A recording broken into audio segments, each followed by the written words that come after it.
Halo guys, jadi kali ini kita akan membahas tentang economic trade-off dan juga insentif kontrak. Namun sebelum itu, berikan saya kesempatan untuk memberikan sedikit motivasi, yaitu ketika orang lain mengatakan impianmu terlalu sulit untuk diraih, jangan dengarkan. Sepanjang kamu masih hidup, selama kamu masih hidup, kamu memiliki kekuatan. Dan hanya kamu yang mampu melihat potensi dalam dirimu. Gagal itu urusan nanti, yang terpenting kita berani untuk mencoba dan terus mencoba. Kemudian jangan malu dengan kegagalan dan menyerah. Jangan malu dengan kegagalan lalu menyerah. Belajarlah darinya dan mulai lagi. Kesuksesan pasti akan datang. Jangan pernah berhenti belajar karena hidup tak pernah berhenti mengajarkan. Oke, jadi sekarang kita akan mulai membahas apa itu economic trade-off. Mungkin sebagian dari kita sudah ada yang tahu ya apa itu economic trade-off. Nah, pengertian dari ekonomi trade-off ini secara sederhana adalah kondisi yang tidak dapat terjadi secara bersamaan, dan kita harus memilih salah satu di antaranya. Ketika kita memilih satu hal yang menyebabkan kita harus menyerah atau mengorbankan yang lain, dalam ekonomi trade-off ini dievaluasi berdasarkan biaya peluangnya, yang merupakan nilai dari apa yang hilang ketika memilih satu hal di atas yang lain. Kemudian apa sih pentingnya trade-off ini? Mengapa kita harus melakukan trade-off, ya kan? Dengan melakukan trade-off, manusia akan belajar untuk mengetahui berbagai kemungkinan atau pilihan yang ada. Diharapkan, dengan trade-off kita bisa membuat keputusan yang lebih baik. Trade-off as opportunity cost. Dalam ekonomi, istilah trade-off ini sering dinyatakan sebagai biaya peluang. Sebenarnya, trade-off ini tidak sama dengan biaya peluang, namun hampir sama. Karena merupakan kemungkinan alternatif yang paling disukai. Trade-off melibatkan pengorbanan yang harus dilakukan untuk mendapatkan produk atau pengalaman tertentu. Misalnya, seseorang melepaskan kesempatan untuk membeli B yang baik karena mereka ingin membeli A yang baik. Untuk seseorang yang pergi ke pertandingan bisbol, trade-off ekonomi mereka adalah uang dan waktu yang dihabiskan di stadion bisbol, dibandingkan dengan alternatif menonton pertandingan di rumah dan menyimpan uang mereka, ditambah waktu yang dihabiskan untuk mengemudi ke pertandingan bola. Kita masuk dalam contoh soal. Setelah tamat sekolah, Rahmat mempunyai dua pilihan, melanjutkan studi ke perguruan tinggi dengan biaya 1 juta per bulan atau memilih bekerja di perkebunan kelapa sawit dengan upah 100.000 per hari. Rahmat memilih untuk melanjutkan studi ke perguruan tinggi. Nah, itu adalah trade-off-nya. Nah, sekarang kita akan menghitung biaya peluang Rahmat.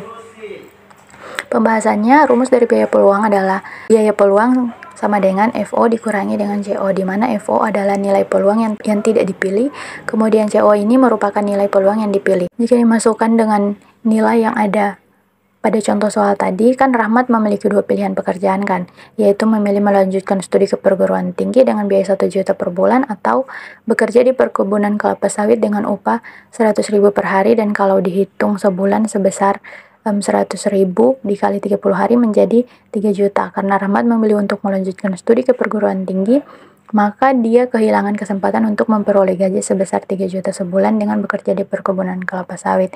Karena jika nilai dimasukkan ke dalam rumus biaya peluang, akan menjadi biaya peluang sama dengan 3 juta nilai yang tidak dipilih dikurangi dengan 1 juta nilai peluang yang dipilih. Sehingga hasil dari biaya peluang adalah sebesar 2 juta, atau besar biaya yang dikorbankan Rahmat adalah 2 juta rupiah. Sehingga biaya peluangnya adalah sebesar 2 juta rupiah. Nah, trade-off dapat diketahui dengan hasil keputusan terakhir yang diambil ketika seseorang diperhadapkan dengan dua pilihan. Trade-off merupakan keputusan alternatif yang diambil oleh seseorang. Sehingga dapat dilihat trade-off-nya adalah Rahmat memilih melanjutkan kuliahnya dan mengorbankan pekerjaannya di perkebunan kelapa sawit. Bagian kedua yaitu insentif kontrak. Kontrak insentif adalah salah satu jenis kontrak di mana pemilik memberikan kompensasi tambahan kepada kontraktor berdasarkan kinerja pelaksanaan biaya, jadwal, kualitas, dan keselamatan kontraktor sesuai dengan syarat dan ketentuan kontrak. Ada dua kemungkinan kontrak insentif. Kontrak insentif harga tetap dan kontrak insentif penggantian biaya. Kontrak insentif, harga tetap lebih disukai ketika biaya kontrak dan persyaratan kinerja cukup pasti. Memiliki tujuan, yaitu memotivasi kontraktor untuk memberikan produk atau layanan yang lebih baik.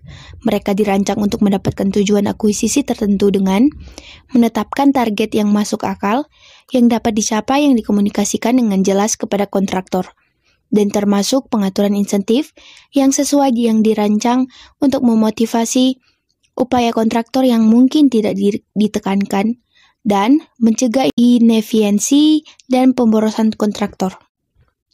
Soal, Anda menghadiri rapat pemegang saham tahunan perusahaan PIC. Rekan pemegang saham menunjukkan bahwa manajer PIC memperoleh $100 tahun lalu, sedangkan manajer perusahaan saingan CUP Enterprises hanya memperoleh $50. Sebuah mosi dibuat untuk menurunkan gaji PIC pengelola. Hanya dengan informasi ini, apa yang harus Anda lakukan? Menjawab, tidak ada cukup informasi untuk membuat keputusan tentang cara yang tepat untuk memilih. Anda harus meminta informasi tambahan jika tidak ada yang datang. Anda harus bergerak ke meja gerak sampai pemegang saham dapat memperoleh informasi tambahan tentang hal-hal seperti laba dan penjualan kedua perusahaan. Beberapa banyak pendapatan masing-masing manajer karena bagi hasil dan bonus kinerja, dan sejenisnya. Jelaskan kepada pemegang saham lain bahwa kontrak yang optimal akan tinggi manajer PIC disebabkan oleh bonus kinerja yang sangat besar yang dibayarkan karena keuntungan yang tinggi. Menghilangkan bonus tidak akan bijaksana. Di sisi lain, jika manajer CUP telah menghasilkan keuntungan yang lebih besar untuk perusahaan itu daripada manajer Anda untuk PIC, Anda mungkin ingin menyesuaikan kontrak manajer untuk mencerminkan insentif yang serupa dengan perusahaan pesaing atau mencoba memperkerjakan manajer COP untuk bekerja. Sekian materi yang dapat kami jelaskan pada video yang kami buat kali ini. Kiranya lewat pemaparan dan penjelasan kami, teman-teman dapat memahami tentang ekonomi trade-off dan insentif kontrak. Lebih dan kurangnya kami mohon maaf dan terima kasih.